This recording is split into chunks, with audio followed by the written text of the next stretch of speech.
saya kali ini bahasannya masih tentang seputar visa Schengen.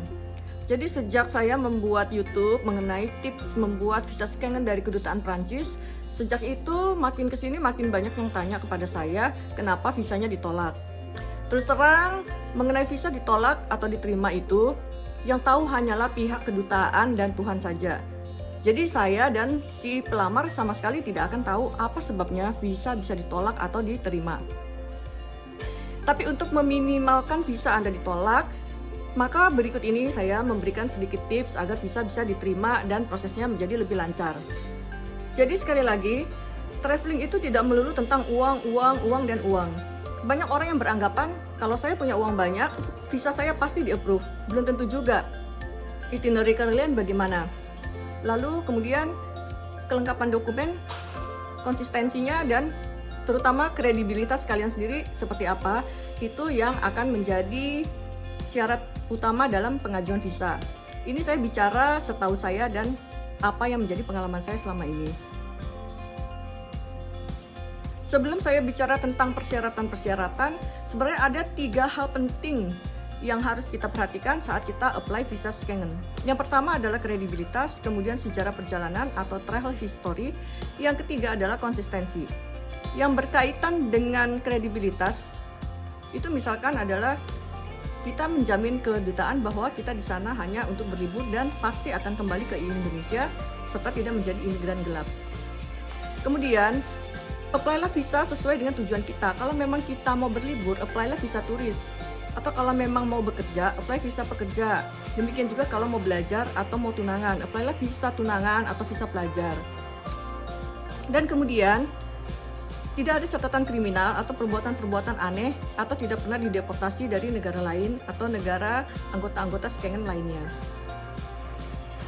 Kemudian yang berkaitan dengan travel history atau sejarah perjalanan. Artinya kita memang pernah bepergian ke negara-negara lain sebelum kita apply visa Schengen.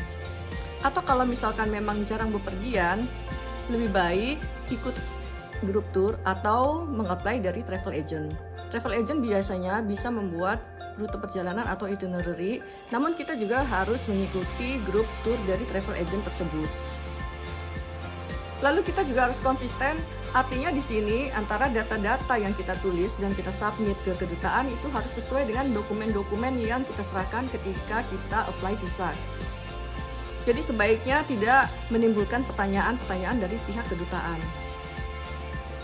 Berikut ini adalah hal-hal teknis yang harus diperhatikan agar visa Schengen kita bisa diterima. Yang satu adalah kelengkapan dokumen. Kelengkapan dokumen ini harus sesuai dengan persyaratan dari kedutaan masing-masing. Dan dokumen-dokumen tersebut harus asli. Kalau ketahuan dokumen tersebut palsu, visa akan ditolak.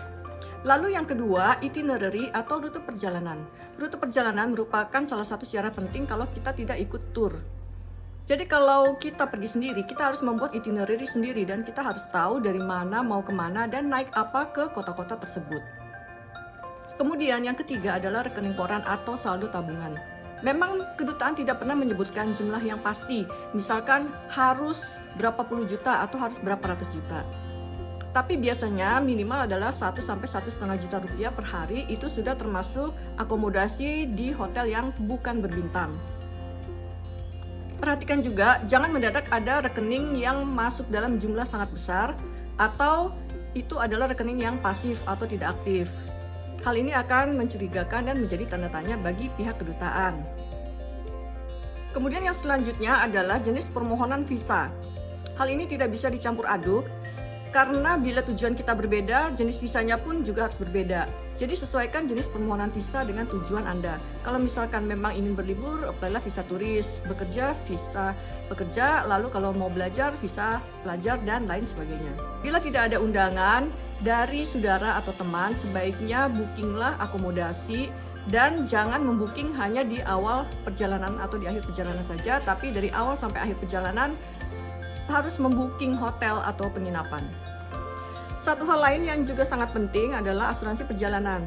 Untuk apply visa ke negara lain memang tidak dibutuhkan asuransi perjalanan atau tidak disyaratkan. Tapi untuk apply visa Schengen, asuransi perjalanan merupakan syarat awal yang harus disertakan. Belilah asuransi perjalanan dengan pertanggungan minimal 30.000 euro kalau misalkan terjadi apa-apa. Daftar asuransi yang diakui oleh negara-negara Schengen biasanya ada di website kedutaan masing-masing dan kita bisa cek di sana. Untuk membeli asuransi perjalanan, bisa beli di travel agent terdekat atau beli secara online. Demikian informasi yang bisa saya sharing seputar mengenai cara pembuatan visa Schengen agar bisa diterima dan meminimalkan risiko untuk ditolak.